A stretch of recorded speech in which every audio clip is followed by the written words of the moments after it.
But they go, I mean, they close.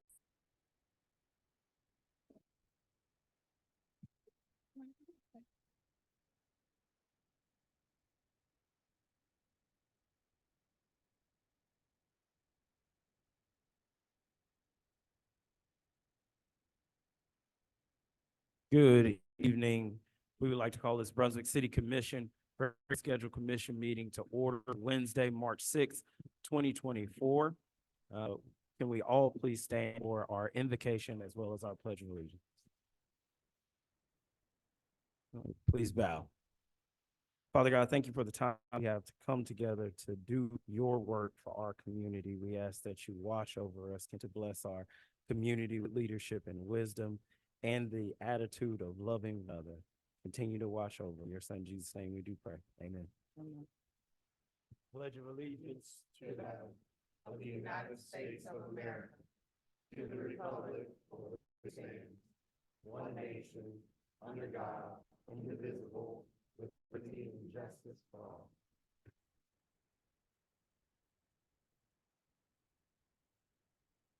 We will now move on to the adoption of the March 6th, 2024 regularly scheduled meeting agenda. Are there any addendum subtractions?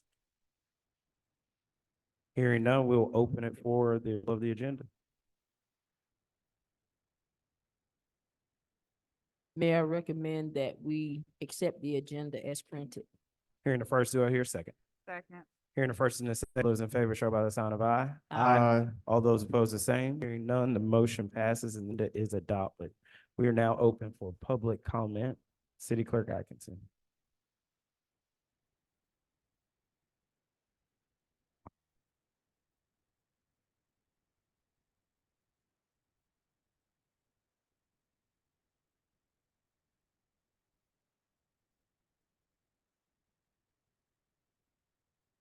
Good evening. Good evening.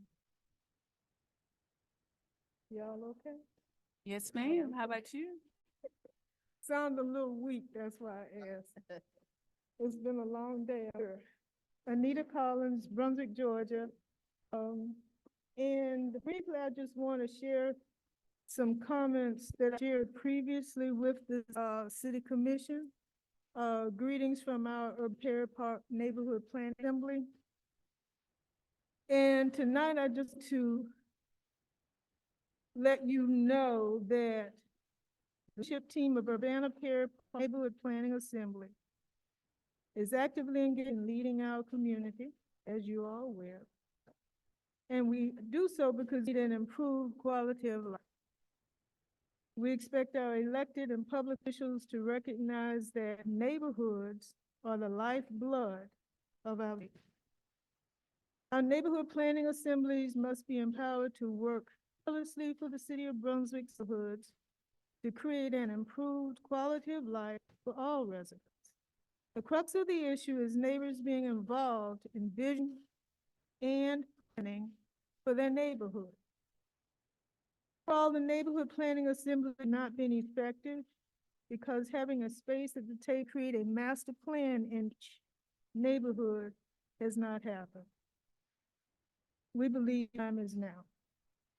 The American Planning Association defines neighborhoods as diverse, dynamic social and economic entities with unique characteristics, which are recognized by residents of the neighborhood and the community at large. Neighborhoods should be recognized as building blocks of overall community development. Quote, local officials and planners must heed opinions and suggestions of people and groups within the neighborhood to create a framework that will enable plans to have a greater chance in supported and implemented, end quote.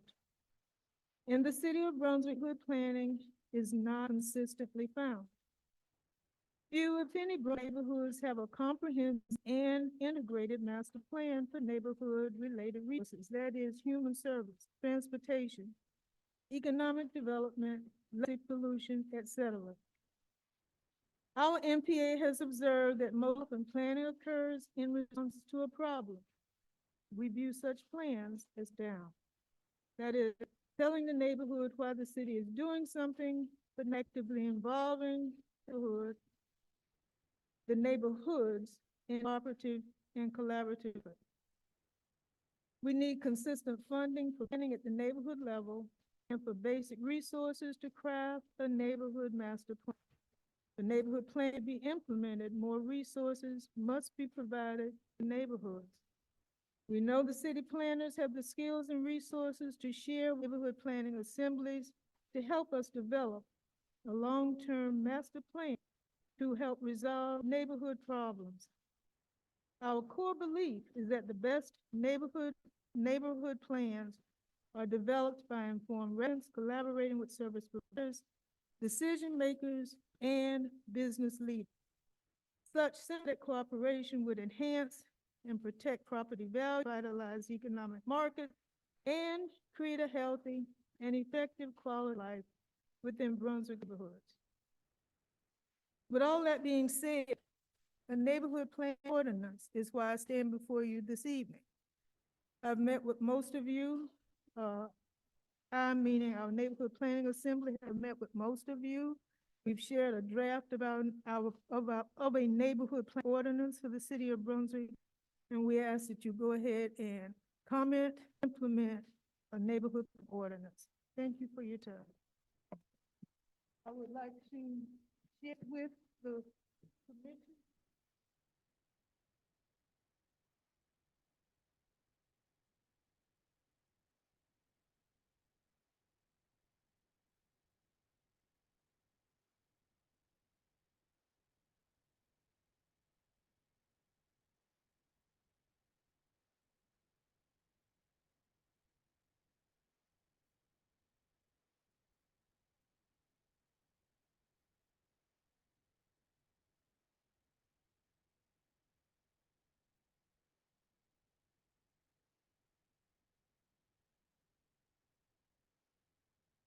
Thank you, Collins. Moving on from public comment to now a presentation to Ms. Chelsea Parker, Program Director for Safe Harbor Zax. You can come to the front.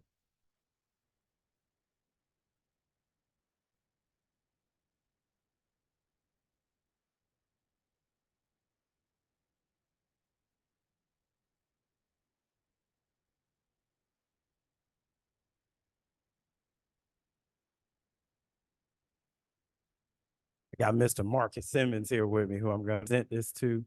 Number one, thank you all for all of your hard work, everything that you do for our children in the community, those less fortunate, but also those who find themselves in very tough situations. We're blessed that we have in our community who stand in the gap. So I want to say thank you for that. Whereas people face troubling issues in today's world, such as neglect, bullying, and serious family matters, and whereas youth need a haven from very negative influences, along with readily available resources to assist them when faced with circumstances that can compromise their safety, whereas Safe Place is committed to providing opportunities for safety to all, not only in Brunswick, throughout the nation. This is done by ensuring an effective system of response for youth in crisis through public and private partnerships at the local, state, and national level. And whereas since the program's inception in 1983, Safe Place helped more than 359,000 youth, currently serves more than 15 communities across the country. Now therefore be resolved that I, Cosby H. Johnson, as mayor of the city of Brunswick, along with my fellow commissioners, do hereby recognize March 17th through 23rd as National Safe Place Week, and call on the residents of the city of Brunswick, along with interested groups, to promote awareness of and volunteer involvement in the Safe Place program. Thank you so much.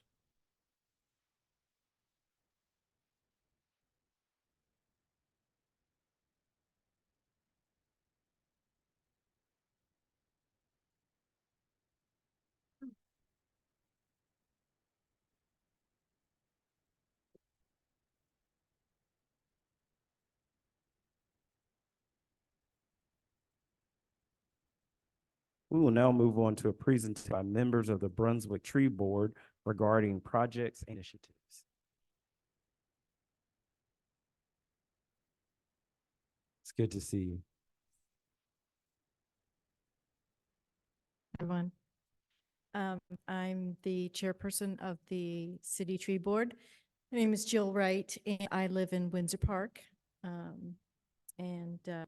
Thank you for allowing us that tonight. We're excited about some of the events we've had in the last couple of years and really feel like they're making a big difference for the city. Ashby's, oh, okay, cool, thank you. This is Ashby Worley. She's a member of the tree. She's going to help in the presentation. First, I'm going to talk about our event that we had just this last February. As a member of the Tree City Say, the City of Brunswick Tree Board celebrated Arbor Day on Saturday, February 17th. It was promoted very well by the staff, and we had a really great turnout. We had a total of 103 trees to weigh, including live oak, sycamore, holly trees, cedar elms, bald cypress, and other trees. We gave about 90 trees that day. And there was also 2 plantings that day, one by the city, did 2 trees, and Wells Fargo, which was a grant we received. So Greenery planted those for us that day. Also joining were Keep Golden Isles Beautiful, Georgia Extension, local Girl Scouts, Georgia Forest Mission, the Nature Conservancy, and Georgia Native Plant Society. The leftover tree, we've already planted some, was 2 were planted in the Eastview neighborhood on Road Avenue. It's a former, it was a FEMA lot. FEMA had torn down the house that had flooded so many times, and, so the city owns it now. And we planted, I think it was 4 more over in College Park, another FEMA lot on Palomar Drive. I have to really give a huge thank you to Rick Sharn and his crew. They were wonderful. And Jones, Carrie Hogan, and board members Annie Batista, B. Worley, Nieta Brisson Kicks, Sue Johnston. Without all of them, our day would not have been a great success. Sure. So this is an head of Mary Ross Park, and it's a little small to see, but we put the trees behind the building on the wall side. It kind of spread out between the grass area and the sidewalk there. So we've got 4 live oaks that have planted there.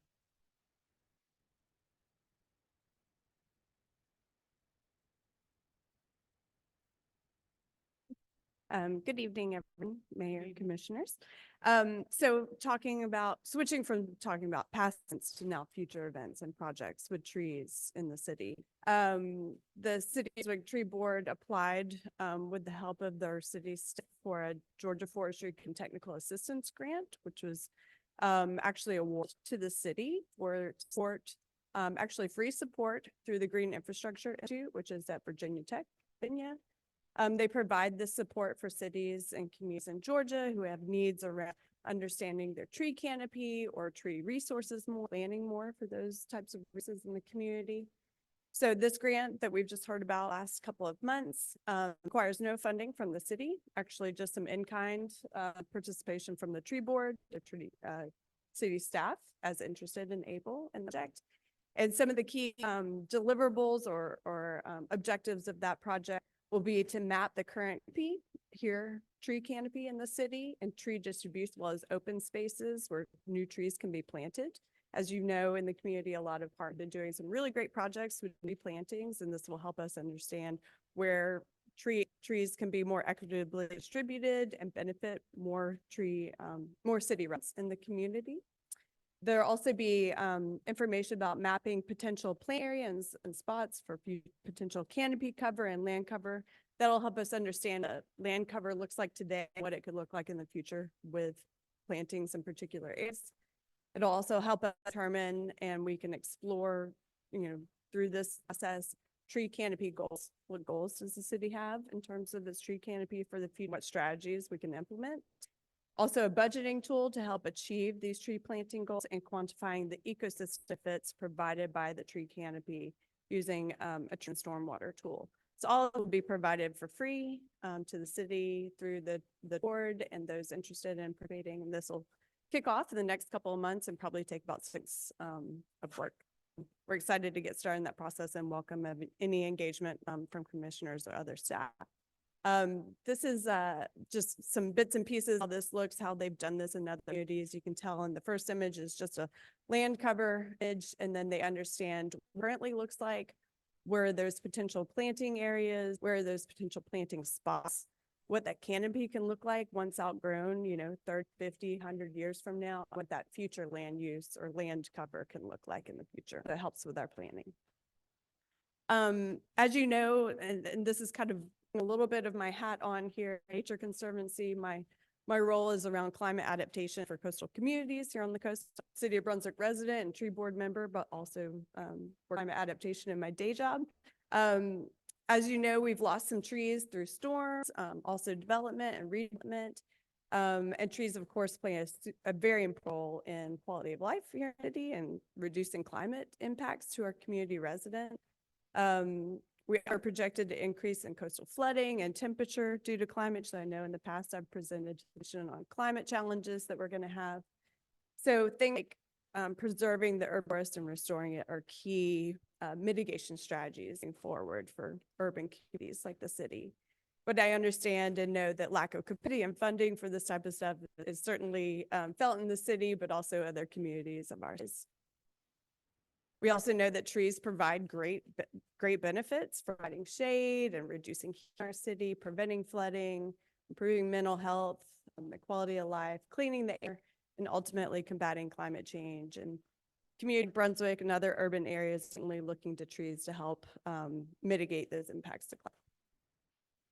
I really like this picture because it helps show us the different activities or pathways that we can take to becoming a robust city when it comes to trees and climate resiliency. I put check marks there, the first one, because we're certainly meeting. We're a tree city. We have a tree board. We have some funding. We have events. Those are great starts. And these steps kind of show us the way and the path that we can build to with funding and interest by the tree board and other partners in our community. And what I've got circled here in the red is actually an urban forest management plan, which thanks to Wells Fargo, they've fully funded the ability for the city to have a tree management plan, a tree resiliency plan for the city. And so with the help of the Nature Conservancy, over the next about year and a half, we'll be able to help fund, implement this project and project management this with the board and hand in hand with the city with Rick and Chris and any other city staff or partners that are interested. We plan to create, this was kind of kicked off at the day event with the tree plantings and the ribbon cutting and that sort of, but really it's all getting ready to create an RFP for a contract to help with this work, create a committee to oversee this work over the next year and a half, and ultimately by this next year, maybe summer of next year, have a draft resiliency plan to present to you at the commission for your feedback, input, adoption, but we want to definitely working with you along the way. So we'll work with staff and then of course, as interested. And hopefully at the end, ultimately we have a guide that helps us understand what we have, what we could have, and what are those strategies and activities that we take to have a robust and healthy urban forest here in the city. And that's all I have. Thank you. Welcome any questions. Any questions or concerns? Talked about the tree canopy capping. Mm-hmm. So where are you with that, and how does that relate the tree resiliency plan? Yes. So both of these projects are starting. They have not even really hit the ground running. So what will be helpful is data that's gathered in that Georgia Forestry 6-month, grant project will help inform the plan. So a lot of the first parts of the plan will be data gathering. What's great about the Georgia Forestry Project is they're creating the data, they're doing the analysis, and then some of that will just feed into the plan to help inform, what that looks like and goals and that sort of thing. So both are kind of simultaneous tracks. One's more data creation and one's more plan and management, and they will both forming each other. Okay, Mhm. so that's critical, for the mitigation of the flooding, Mhm. on the south end that we are addressing and looking at with DNR. Yep. So are you in contact with Jennifer and them? Yes, I should actually, I want to make sure that Jennifer, I need to talk to her about this Okay. project to make sure that those are informing each other and helping each other, and perhaps having a person from DNR, Jennifer or others being on that committee for these Def- fix. Definitely, because Mhm. as we look at that, Air Boulevard Mm. corridor, Yes. it is imperative that Mhm. we all work simultaneously. Yeah. And not have a project here, project there. So we're Definitely. talking about that the other day. Yeah. And how can we, leverage the dollars from these funding sources to help address some of that? And Gabriel walks in. Very good. So I Yeah. love it. I love it. Great idea. Thank you, Jill. Thank you. Thank Ashley. you. I just want to thank you guys for your work, right? Mhm. Tree Board's been doing a great job. One thing that you didn't love for you to put on the record and highlight Mhm. is I get it from where I was setting amount that the Wells Fargo grant was Oh, for. yes. I would love for you to share with everybody and the public which that was for. Yeah, so Wells Fargo Foundation was very supportive and interested in this project that we pitched to them. We've been talking with staff, we've been looking at city documents and understanding that this is an interest and need for the city, but times capacity and funding at the city is certainly limited, and I know that. So Wells Fargo was interested in funding the Nature Conservancy to help project management this, so that we can hire a contractor to work with us all to get this done. So that was $100,000 Whoa. to the Nature Conservancy. That will help Awesome. fund some time, project management contractor, all of that sort of thing, stakeholder engagement. Awesome. Awesome. It's great. That's great. Very excited. Yeah, thank you. Gabriel, you know about this? Awesome. Okay. Okay. You Rick? Yeah. Awesome. Yeah, it's been wonderful. And all of the staff is very supportive. Thank you. You ladies. Okay, thank you. Y'all so much. We will now move on to public hearing for new alcohol and beverage license.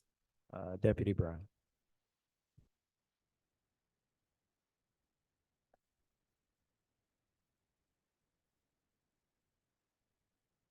Good evening.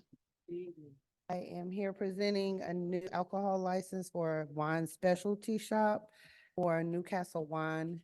They are already licensed for retail sales, which is off premise. So his goal is to sell on premise, and that's what this particular license for. So he is here, Mr. Brandon. Great to see you again. Good to see you as well. Um, Thanks for having me. Of course, we'll open it up for you to tell us about your business, your scope of thought on your business move forward, and then open it up for question commission. Absolutely. So I'm Brandon Boudreau. I moved to Brunswick, at least about a year ago, almost precisely now. My initial vision was to do what we're hopefully about to do, which have a specialty shop where we can serve not only bottles, but by the glass as well. The concept will basically be extending our hours on certain days, Thursday through Saturday, moving into the evenings till PM. And there we'll offer flights of wine, which are by the glass options, small pours. And this is going to help my mission to create more experiences for downtown Brunswick. cultivate education in terms of wine specifically, but also food. We'll be pairing up with pop-up concepts, and collaborating with local businesses will be a big focus of ours. Already a primary focus where we collaborate with Schroeder's Market. All the food truck vendors come in the area will be collaborating with in the same way that Self does. And continue to make downtown Brunswick destination and create more experiences to create more people to want to come here and experience what the area has to offer. If you haven't already seen the shop, we have a beautiful yard that's not really utilized that will have maybe around 25 seats. The end of our shop, we just built a full bench area on the front of our space, which overlooks the and Silver Bluff, which is really beautiful. And yeah, we're just really excited to be part of shaping the landscape of Don Brunswick, and really happy to. Any questions? Well, number one, we appreciate you calling Brunswick home. We'll open it from the commission. I don't have any additional questions, Mayor, but I would like to share that I did attend the Historic PA meeting where Brandon did present, and it was all very positive, and there was reaction from the neighborhood as well. So that was very exciting. Look forward to it. Brandon, what are your hours? And I know you say Thursday through Saturday, I think it's something to 10, but Yeah, so at the moment, our retail shop is open from 11 to 6, Tuesday through Saturday. So we're only open 5 days, and the hours will remain pretty much the same, where at those hours, you won't be able to drink in our shop. So there won't be like day drinking going on. We're just simply adding areas of time from 5 to 10 Thursday through Saturday, where you can come and experience enjoying a glass with a loved one or a group of friends pre or post dinner. Maybe you want to grab a bite from a food truck and bring in food before you hop around different other places. Yes. and Thursday through Saturday for the evening, or it's at 11 to 10 p.m., I guess. That will be the full hours of operation, Okay. but we're still going to remain a retail bottle shop. Okay. So in the early of the day, in that stance 11 to 5, we won't allow for anybody to drink at our premise. We'll just be selling bottles to take home, and then in the evening Okay. into it being our concept. And just curious, how many employees do you have? Right now we have 4 employees, and we think that with the extended hours, we can really accelerate our growth pretty dramatically and increase employment hours. So Thank you. You don't at some have a vision of actually some food yourself. You're gonna do it from the other restaurants that are in the area or food trucks. at the moment, that is the case. I am looking into proper licensing for like maybe free stuff, like a bag of chips, things like that, maybe fish or something where it doesn't require too much, maybe other than like a grocer license. There can be a snack, but it's not my intentions at the moment. I'm going to explore the abilities, but at the moment, we would like to outsource the food preparation through all the food vendors, whether it be they go somewhere local for or after, or they enjoy the various great food trucks that come down. Have you thought about incorporating cheese tasting? I have. So, cheese is a really coveted subject by myself. I passed as I used to work at the Georgia at Sea Island, and between 2017 and like 22, we had a cheese cart, and it was rollable to each table, and we had about 12 different cheeses to find on the planet, and I would describe all of them and their different degrees and how they're procured to every guest that came in. And that is something that I love talking about. it requires a lot of work, and cheese is delicate. So I don't really want, to be completely frank, I don't really want to deal with food. I know the challenges. I'll stay in, man. Any additional questions? Oh, pretty much, that's all of my questions. I'm just glad that you're offering that extended service because that'll give needing to do. So, Wonderful. Yeah, I think the other thing too is like a boutique wine shop can sometimes be intimidating, and then a lot of people work the hours that I'm open. Thinking open in the evenings, we're gonna then to a whole new group of people that would frequent restaurants or bar, and maybe there isn't anything perfectly like in the area. That I just recently went to Manhattan for a research and development trip, and found that there's a bountiful supply of these kinds of concepts in other areas. Our area kind of has almost been deprived of this particular kind of concept. I'm really excited to be the one that gets to experiment if it's desired in the area. And if any of you come, I would really love to see you. Brandon, I have one more. What about private parties? I'm looking at your outdoor setting Mhm. and, people reserving to entertainment out there with your, yes, no, you ever Yeah. thought? So, so in terms of private events, that's another big thing. My wife is actually a wedding photographer and deals with like a lot of private events. They need bridesmaid luncheon or, what have you. And so we will be opening the area, like the courtyard specifically for that kind of thing. I wanted to utilize it for an event. We would love to have you. If you haven't seen it in person, it represents, I think, one of the most charming aspects of downtown Brunswick. It's very intimate. If you will be lost and not found, that courtyard's really great. A little don't even know it's there, so you kind of have like a little getaway and not be bothered. It's 1800s brick, and there's jasmine and climbing, and it's a nice place to hopefully enjoy a glass of wine in the future or a private event. Thank you. Hmm. Wonderful. With more questions, we'll open it for. I think we have a public hearing. Oh, anyone always go right to it. I want to speak for or against. Seeing none, we'll open it for a motion. Mr. Mayor, I'd like to make a move to approve the new alcohol beverage lights for the wine specialty for Newcastle Wine located at 1328 Leek Street. Hearing the first, second. Second. Hearing the first and the second, all those in favor show by aye. Aye. All opposed, the same. Hearing none, the motion passes. Thank you. Thank you so much.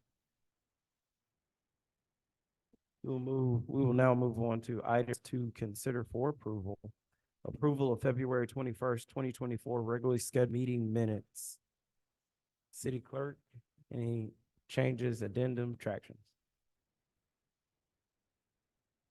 I don't have any. That I'll open it for a motion. Mr. Mayor, motion to approve the February 21st, 2020 regular scheduled meeting minutes as presented. Hearing the first, do I hear a second? Second. Hearing the first and the second, all those in favor, show usual sign of aye. Aye. All those opposed, the same. Hearing none, the motion passes. We'll now want to consider approval of alcohol license renewal for Cool on Cool LLC. Dr. Brown. Hi again. So, we Cool on Cool, the Blue Door. He was, I cannot think of the word right now, drawing a blank. But he was referred from the meeting before because of the Secretary of State. He had completed all of that. It should have been in your packet. And he is now up for renewal. He's not here because it is a renewal. Any questions or comments from the?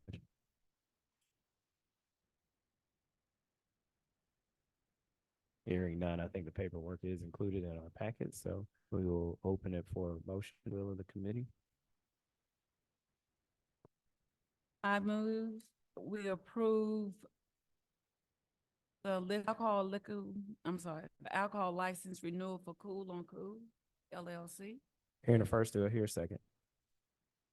Second. Hearing the first and the second, all in favor show by the usual sign of aye. Aye. All those opposed, the same. Hearing none, the motion passed again. Thank you, Deputy. Amy, Amy. We'll now move on to consider approval of financial reports as of January 31st, 2024. City Manager McDuffie.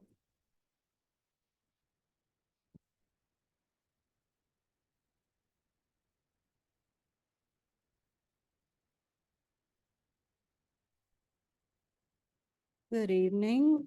See if I can, and try and share screen.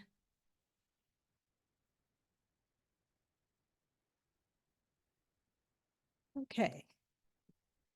I am in place of our finance director, which she has retired, and we do not have replacement as of yet. We are diligently looking, and I think we had a lull during the holiday in January, but we are pushing it out to a few more associations for that position. Hopefully we'll get really good responses within the next few weeks.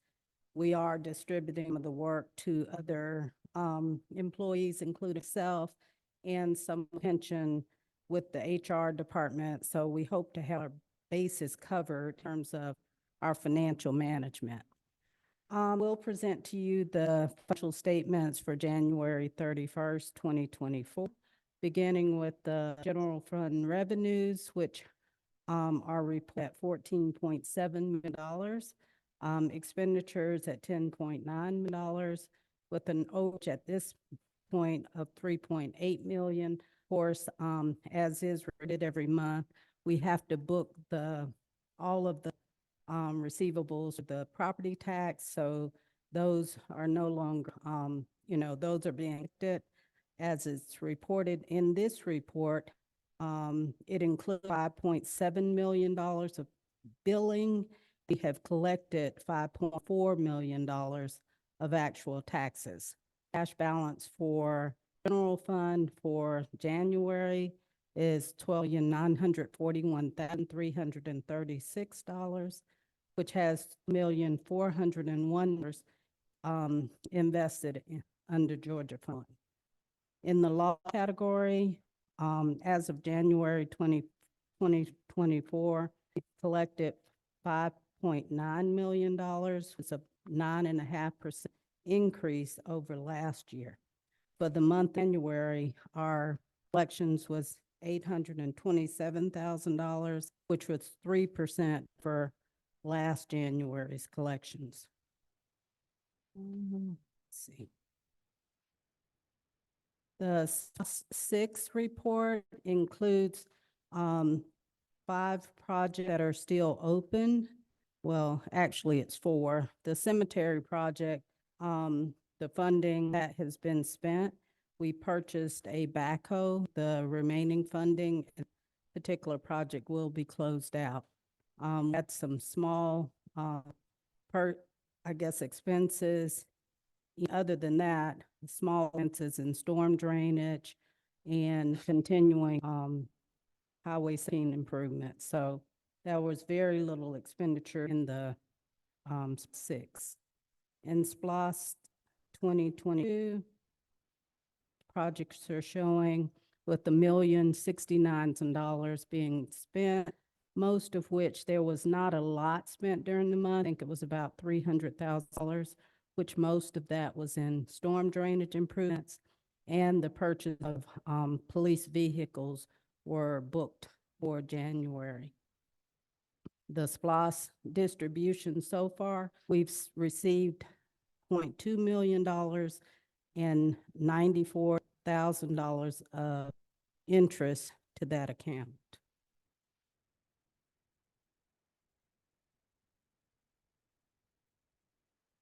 Now my page is flipped. Hold on.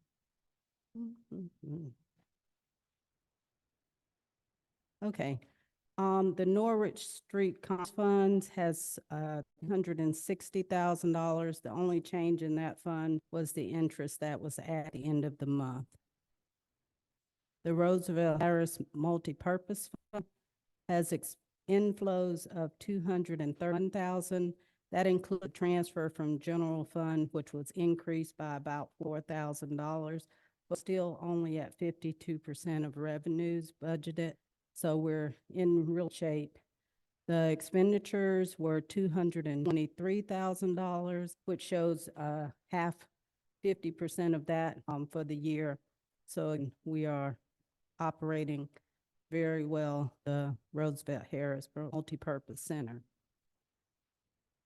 The ARPA funds, there had been very little change in ARPA funds for the month.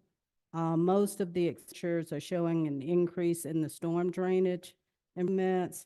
There were no other booked expenses for the ARPA fund. We have total disbursements have been $4,008,000 since the inception. So the funds that are left to spend in the ARPA funds are under the storm drain improvements and the housing program. Moving to the sanitation fund, the revenue reported for January is $2.1 million with total expense at $900,000.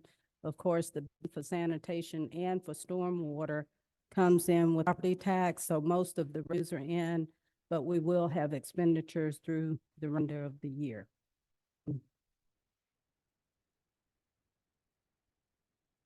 The stormwater utility account, revenues of $1.3 million, total expenditures of $856,000 for a remaining balance of $469,000. And of course, again, those revenues have come in.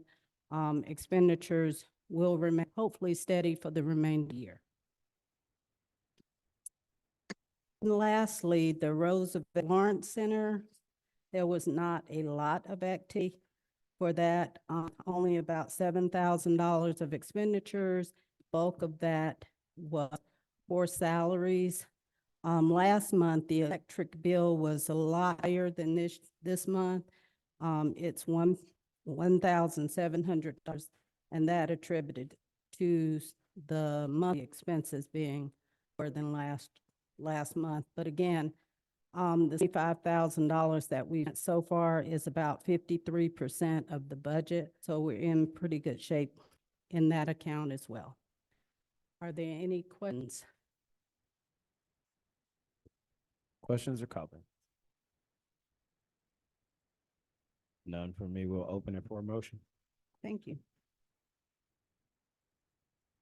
Mr. Mayor, I'd like to offer a motion to approve the financial statements presented. Hearing the first, do I hear a second? Yeah. Hearing the first and the second, all those are shown by the usual sign of aye. Aye. All those opposed, the same. Hearing none, the motion passed. We will now move on to consider approval of resolution 2024-03 regarding the full expansion of health insurance coverage as provided by the Affordable Care. Well, this particular resolution is just making a request, general to the state and governor's office in regards to health insurance and the expansion of Medicaid. As you know, in our community, I think the health of our community is of great importance. And with our poverty level over 30%, you know, people have proper health insurance, not only for their general health, but so that they can support their families, be in a work environment. I mean, you can't work, you're unhealthy. Expanding Medicaid has been promoted, providing jobs in communities as well. So I think it's something that we should at least consider looking at. I previously served on a hospital board, a public hospital, and public hospitals also in need of expanded, I guess, support through that Medicaid engine. So this presented by Commissioner Roll, and she may have some comment as well. Thank you, Ms. Regina. Something that I'm working with through my employer with other counties and cities within Georgia to just reach out to our state, our governor, our legislators about the expansion of Medicaid, because as you stated, we are in an area where we have people who are not insured and people sick, and they need to be able to get the medicine and the care they need. So I appreciate you for, considering, and also the commission for backing on this, initiative. Any questions or comments for Commissioner Roll, who's done an amazing job kind of shepherding this to us, or for city manager? I'd just like to make a comment. Glad to see this only coming before us for a resolution and support thereof. It relieves the financial burden of the hospitals or the healthcare institutions in our areas in the rural areas. Even though we may be considered urban, there are some other rural areas that surround us. And having conversations with the hospital CEO, the burdens that they bear financially for indigent care.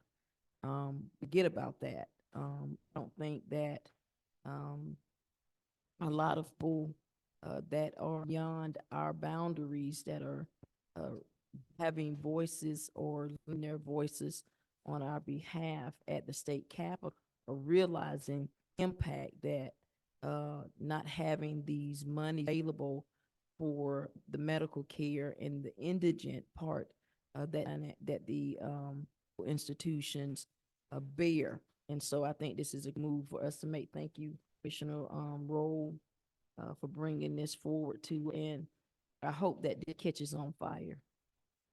Well, as I stated, served on a hospital board, and one of the things that they talked about, that indigent care and how that burden is, I guess, borne by, hospitals that are public hospitals.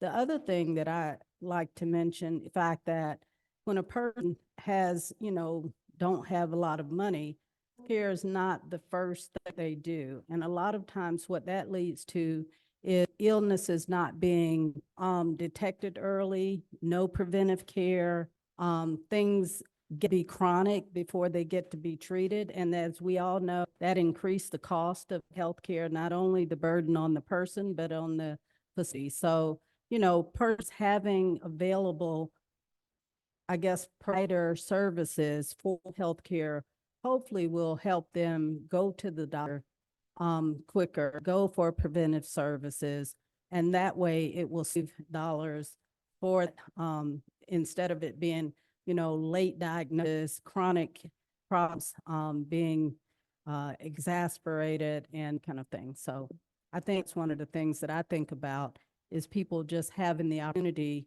for the healthcare front versus not being able to afford and the burden on the back end.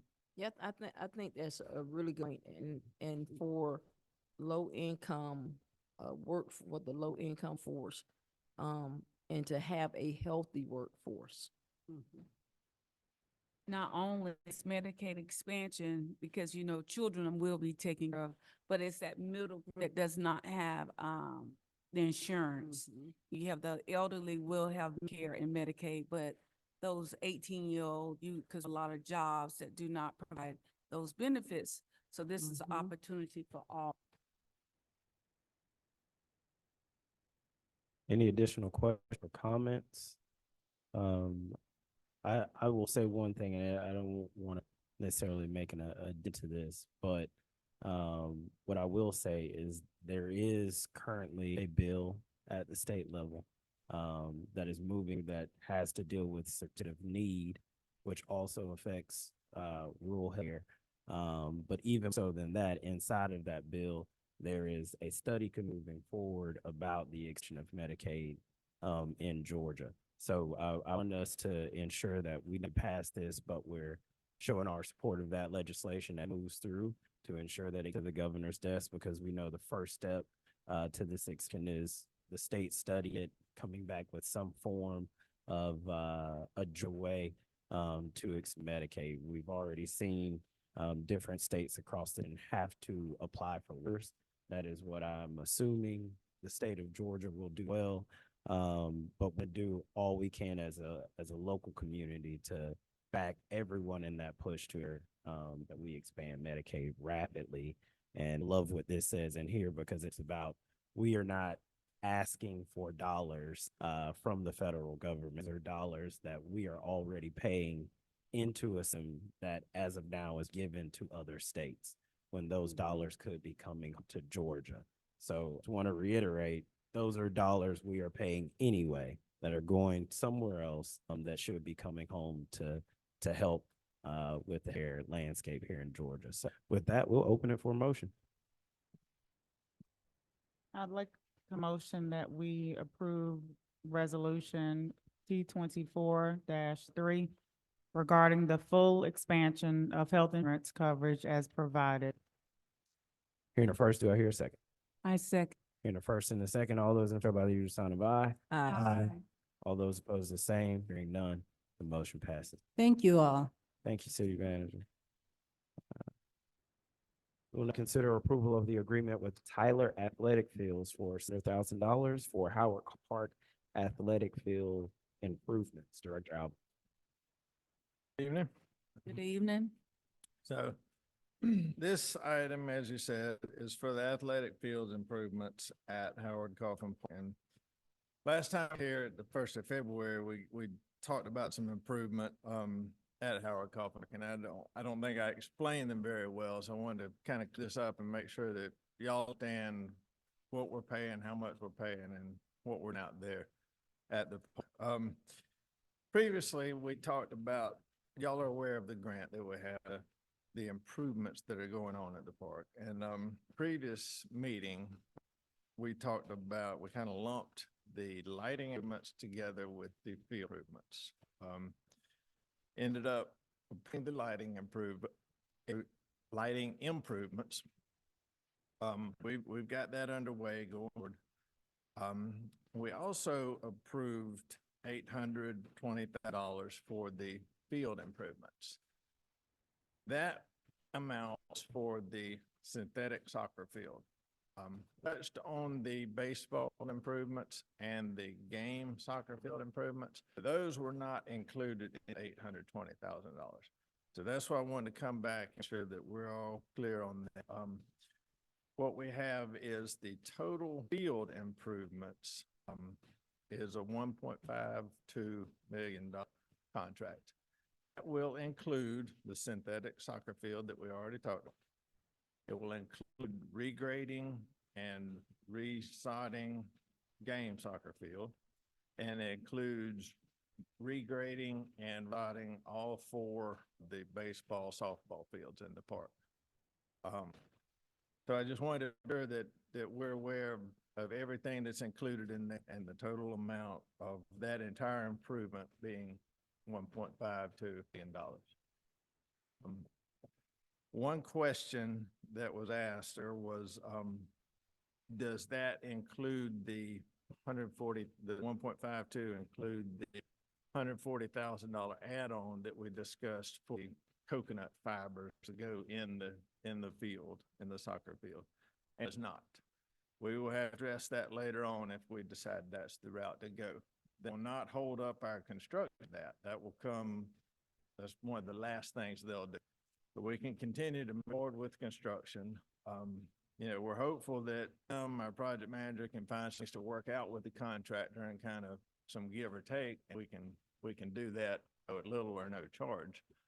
But you know, if we need to upgrade or come back for more money for those coconut birds, if we decide that's the way to go, then we can do that later on without affecting our construction schedule.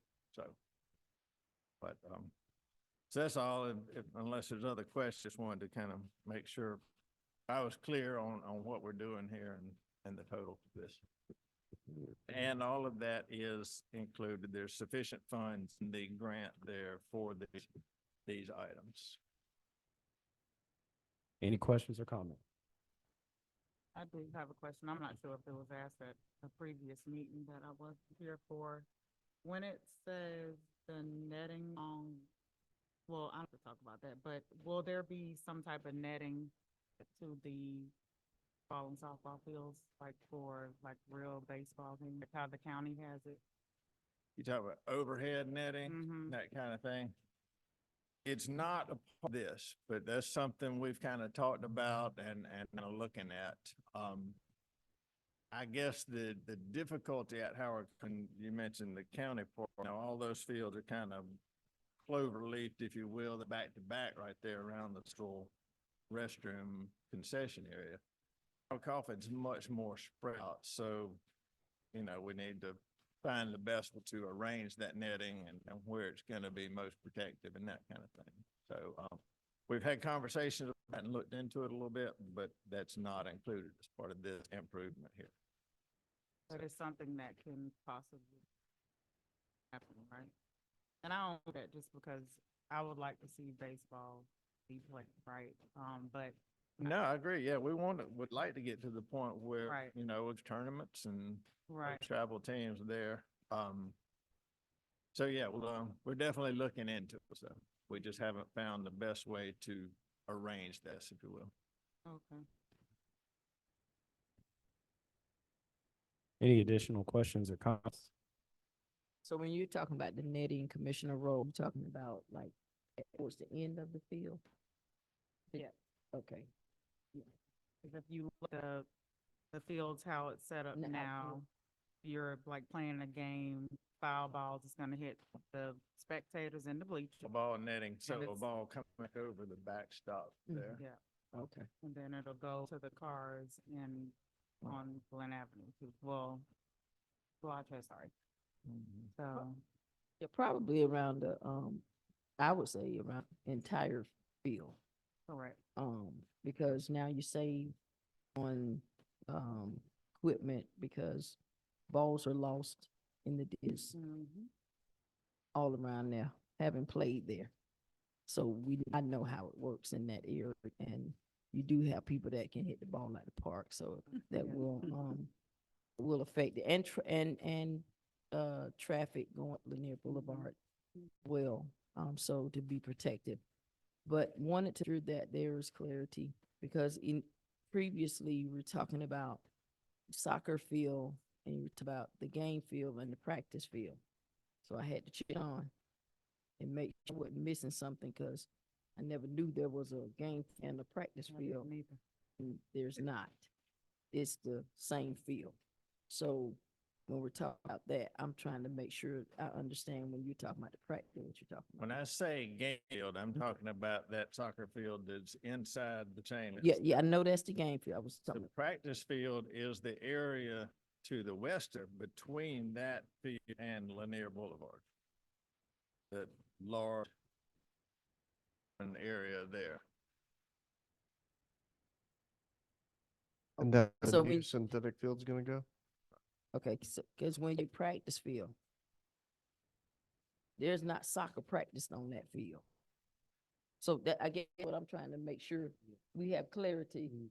You just, There's not at this, right, it's not because Okay. it's not conducive. That's- there. that's- It that was a intended foot to be soccer, I think, and the grass is not conducive to the ball rolling, so they moved elsewhere. But, okay, you know, that was, because that's the old foot field. we'll call it football. Okay, field. I'm, That's I'm, just- easier to- I'm just trying to make sure I'm in the same path and on the same, 'cause I'm like looking for that, but that was old football field where the little folks play at. The flag football and the mites and those guys played in that area, because it was the football. They played some soccer initially before they got that gated area, but that's the old football, because they used to have the goal posts and all that scoreboard and that stuff out there at one time. Okay, I'm just making sure I understand. Mr. Mayor, I have, one more quick question. So I understand this correct. I'm excited about this project, and then I was curious if there's been any discussion, Garrow, about adding or paving those parking spots that are just adjacent to Lanier Boulevard there. You know, get pretty muddy and what have you. So I don't know if that's been a discussion, if it's included in this whole renovation of the park, or if that's something we need to talk on the road. Have looked at that and kind of look at best way. Do we use some asphalt millings? Do we go in there and pave it with asphalt? You know, we got to be careful around those roots. We don't want to restrict the trees and you know, again, it's kind of like we've kind of looked at it and trying to figure out the best, I guess, the best material to use there, the best way to do that. We really be, I'm sorry, pervious surfaces. You know, that's a thing, flooding. And when we're doing all these studies and all of these other projects and all of this work is going along on that. That's what we really need to be looking, concentrating. We put pavement where we need it, but where we can put pervious surfaces, we need to concentrate. Right, that's part of looking at the best material there for the use. Go ahead. and then I'll- No, I was just gonna say any additional question. Okay, so one last thing, and you might have touched on this, Carol, I wasn't here. Did anyone, inquire about the track with the, exercise equipment or anything being, more, diverse for our people that like a more date workout area with the track and the repaving of the. We did not talk about that last time around. And we not looked into that. But that's something we can find. Oh. Just thinking cough, because it's Coffin Park too, so all of that, is something to put in. One of the items that Tim has already negotiated in this with these guys is, sort of a representing, there's a little work area there within the track there and reaching of that area as part of this. But, you know, we can see what areas there are to make it ADA accessible there as part of it. Okay. And just because as we see, the county just did it for Blythe Island, and, you know, that's way out there. Want, you know, people in the city to be able to have the same opportunity as well, so. That's all. Making sure it's sustainable. Because when it floods from Marshside all the way across the highway. So making sure we have whatever we put in, flood as Right. much as possible. I want to say thank you and to the commission, everyone for all of their hard work. The other thing I would add, city manager, I would that by the next time maybe we can work with staff to have a framework of creating a Parks and Rec development board, type of board, to see not necessarily the work on the grounds. We know that's going to be done internally by staff. I do think we have to start thinking about sponsorships, naming right. You know, we are thankful to have this investment from the state, but we know the investment doesn't last forever. And there can, as we hear with the track, making it sustainable, redoing parts of Howard, and we have to ensure that building our own funding stream. And as we're redoing Howard Card, to assure that not only that we have sponsorships for teams and the like, but also that we're talking about the naming rights of the 4 fields, the rights of the football field, the naming rights of throughout the park to ensure that sponsorship helps us grow generationally. So I just want to put that out there because I do think maybe by the next time we should at least talk about the framework of that board would look like, and then starting about maybe the fits for it, because I'm really happy about the investment and I don't want it to be a one-time investment. I want it to be a long term. So then say we'll open it for a motion. Before that, you do that, we have, Alverson has shared the other athletic fields and are a couple, say revisions. So we're just asking if there's a motion to approve, which is likely, that it be done to city attorney revisions, and then I'll work with Tyler Athletics through the incorporated board.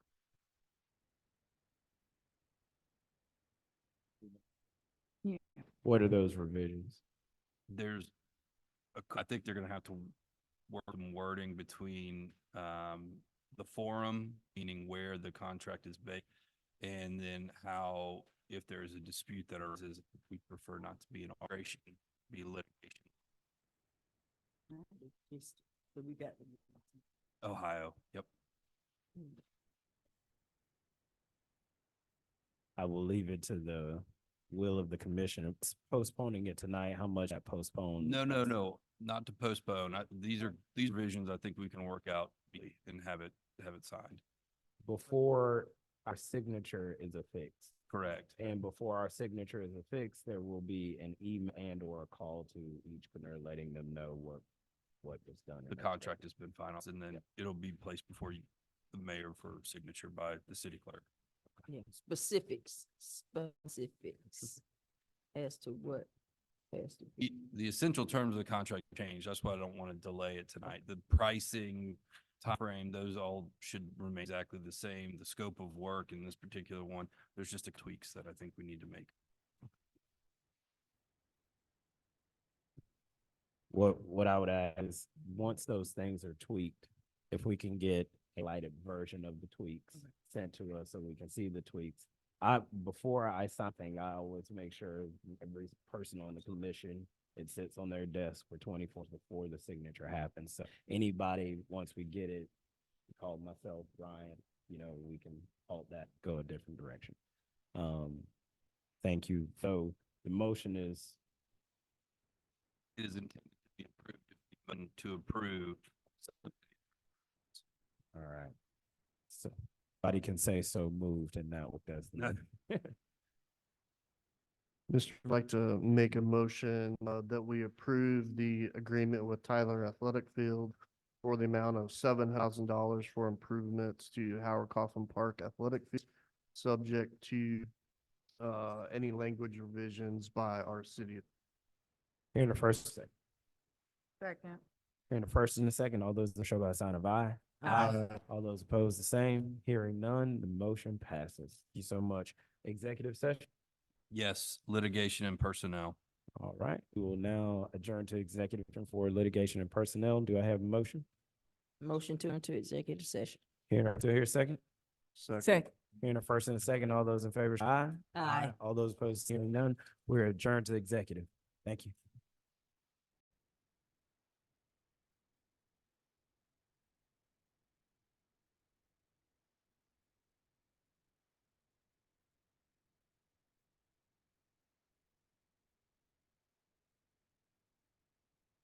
We have returned from executives.